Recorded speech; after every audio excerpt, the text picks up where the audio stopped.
Friends, welcome back to learning path. आज हम एक इम्पॉर्टेंट चैप्टर सीखेंगे, प्रोविजंस एंड रिजर्व्स। इनके बारे में जानना इसलिए इम्पॉर्टेंट है कि किसी भी एंटिटी के जो फाइनल अकाउंट्स होते हैं उनमें प्रोविजंस और रिजर्व्स का एक इम्पॉर्टेंट रोल होता है। तो आइए इनके बारे में हम जानते हैं। सबसे पहले हम देखते हैं प्रोविजंस क्या होता है। Provision is an amount set aside by charging it to P&L account to provide for a known liability, the amount of which cannot be determined with accuracy। यहाँ पे कुछ important words है जो आपको ध्यान रखने होंगे। Charging it to P&L account, यानी कि P&L अकाउंट को चार्ज किया जाता है, इससे नेट प्रॉफिट जो है कम हो जाता है प्रोविजन की वजह से।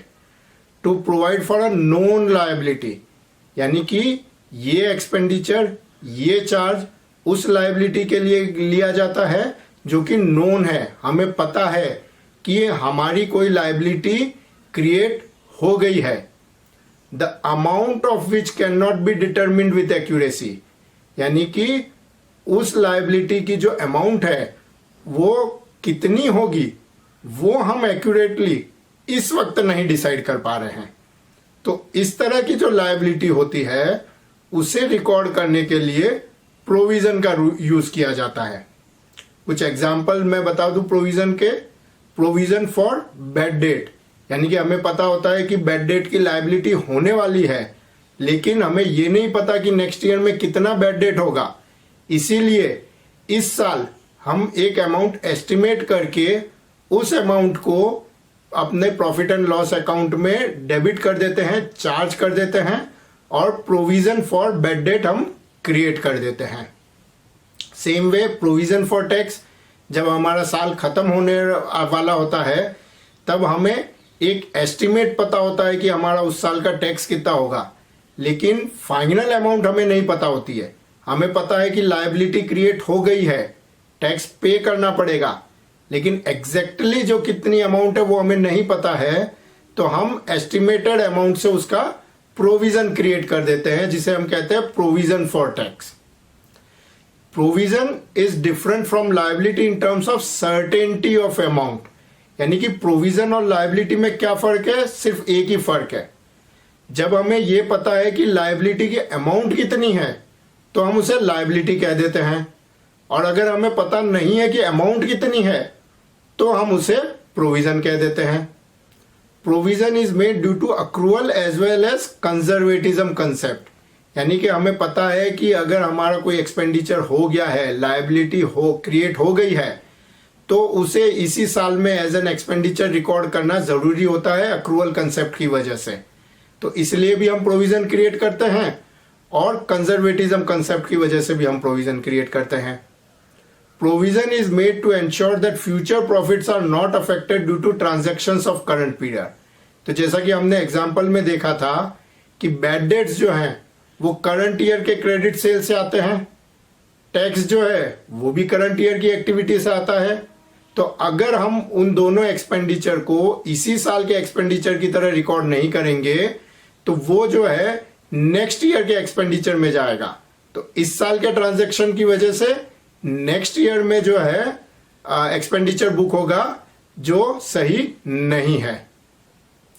जब प्रोविजन क्रिएट किया जाता है तो उसकी जर्नल एंट्री होती है expenditure account debit to provision for expenditure account, यानी कि जो टाइप का एक्सपेंडिचर है, अगर बैड डेट है तो बैड डेट के लिए, टैक्स है तो टैक्स के लिए, तो वो account debit to provision for expenditure account, और इसकी वजह से जो है वो एक्सपेंडिचर करंट ईयर में ही बुक हो जाता है। और जो प्रोविजन फॉर एक्सपेंडिचर अकाउंट है उसे हम लायबिलिटी की तरह कैरी फॉरवर्ड करते हैं बैलेंस शीट में, जब तक कि वो अमाउंट फाइनली पे नहीं हो जाती। और जब वो अमाउंट पे हो जाती है तो हम जर्नल एंट्री कर देते हैं provision for expenditure account debit to cash account.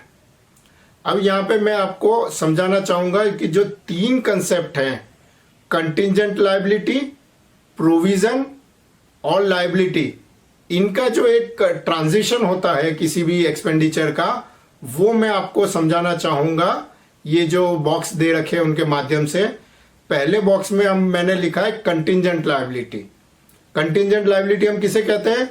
जब हमें ये नहीं पता है कि लायबिलिटी सर्टेन है कि नहीं है, यानी कि लायबिलिटी है या नहीं है ये नहीं पता है, और लायबिलिटी की अमाउंट कितनी होगी ये भी नहीं पता है। जब ये दोनों ही जानकारी हमारे पास नहीं है लेकिन हमें लगता है कि लायबिलिटी शायद हो सकती है, तो हम उसे कहते हैं कंटिंजेंट लायबिलिटी। इन दोनों में से एक चीज हमें पता लग जाए, यानी कि हमें यह पता लग गया कि लायबिलिटी तो है, हमारी लायबिलिटी बन चुकी है, लेकिन उसकी फाइनल अमाउंट कितनी होगी ये हमें नहीं पता, तो उसे हम कहते हैं प्रोविजन, और उसे हम अकाउंट में एज एन एक्सपेंडिचर रिकॉर्ड कर लेते हैं। जब हमें दोनों जानकारी मिल जाती है, यानी कि हमें यह भी पता लग गया है कि लायबिलिटी सर्टेन है और ये भी पता लग गया है कि उसकी अमाउंट कितनी है, तो उसे हम सीधा लायबिलिटी की तरफ बुक कर लेते हैं। जैसा कि आपने देखा होगा आउटस्टैंडिंग लायबिलिटी फॉर एक्सपेंसेस हम रिकॉर्ड करते हैं। तो इसी तरह से कोई भी एक्सपेंस कंटिंजेंट लायबिलिटी से लायबिलिटी तक का सफर तय करता है। इसमें यह जानना इंपॉर्टेंट है कि कंटिंजेंट लायबिलिटी को हम अकाउंट्स में एज अ ट्रांजैक्शन रिकॉर्ड नहीं करते हैं, सिर्फ इसकी जानकारी अलग से डिस्क्लोज कर दी जाती है। लेकिन प्रोविजंस और लायबिलिटी को हम अकाउंट्स में एज एन एक्सपेंडिचर रिकॉर्ड करते हैं, और जो लायबिलिटी है उसे हम बैलेंस शीट में भी दिखाते हैं। तो अभी हमने बात की कि प्रोविजंस क्या होता है। अब हम जानते हैं कि रिजर्व्स क्या होते हैं। Reserves are amount set aside out of profit. Out of profit का मतलब हो गया कि प्रॉफिट में से कुछ अमाउंट जो है उसे अलग कर दिया जाता है। This amount may be for specific purpose और फॉर जनरल पर्पस, यानी कि रिजर्व्स जो है वो किसी स्पेसिफिक पर्पस के लिए भी क्रिएट किया जा सकता है और जनरल पर्पस के भी लिए भी क्रिएट किया जा सकता है। Reserves is an appropriation of profit, और जैसा कि हमने देखा आगे वर्ड था कि आउट ऑफ प्रॉफिट, इसका मतलब रिजर्व्स जो है वो प्रॉफिट को कैसे यूज करना वो दर्शाता है। तो इससे नेट प्रॉफिट जो है किसी भी एंटिटी का वो उस पे फर्क नहीं पड़ता है। नेट प्रॉफिट में से रिजर्व क्रिएट किया जाता है। Reserves are created to provide for any contingency और फ्लक्चुएशन इन प्रॉफिट और अर्निंग इन फ्यूचर, यानी रिजर्व्स इसलिए क्रिएट किए जाते हैं कि फ्यूचर में कभी प्रॉफिट कम या ज्यादा हो जाए तो रिजर्व की अमाउंट को यूज किया जा सके।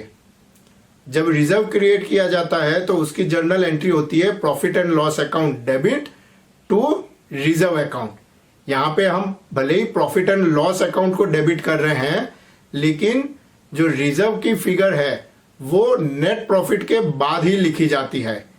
कई एंटिटीज में प्रॉफिट एंड लॉस अकाउंट के बाद profit and loss appropriation account अलग से बनाया जाता है और रिजर्व्स जो है उसमें दिखाए जाते हैं। कुछ एग्जांपल्स है रिजर्व्स के: general reserve, dividend equalization reserve, debenture redemption reserve, investment fluctuation reserve. जो जनरल रिजर्व है वो जनरल पर्पसेस के लिए रखा जाता है ताकि ये पैसा कभी भी यूज किया जा सके। डिविडेंड इक्वलाइजेशन रिजर्व बनाया जाता है कि अगर किसी एंटिटी की रेगुलर इनकम डिविडेंड से हो रही है तो किसी साल में डिविडेंड की इनकम ज्यादा हो जाती है, किसी में कम हो जाती है।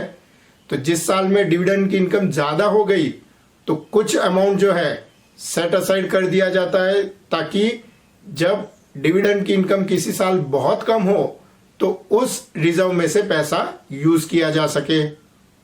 डिबेंचर रिडेम्पशन रिजर्व क्रिएट किया जाता है कि अगर किसी कंपनी ने डिबेंचर्स इश्यू किए हैं तो उन्हें जब फ्यूचर में रीपे करना होगा तो उसके लिए एवरी ईयर प्रॉफिट में से एक अमाउंट को साइड में कर दिया जाता है, सेट असाइड कर दिया जाता है ताकि उस पैसे को कहीं पे इन्वेस्ट कर दिया जाए और जब डिबेंचर को रिडीम करने का टाइम आए, उसका पैसा वापस करने का टाइम आए तो उन इन्वेस्टमेंट को बेचकर उन पैसों से डिबेंचर को जो है रिडीम किया जा सके।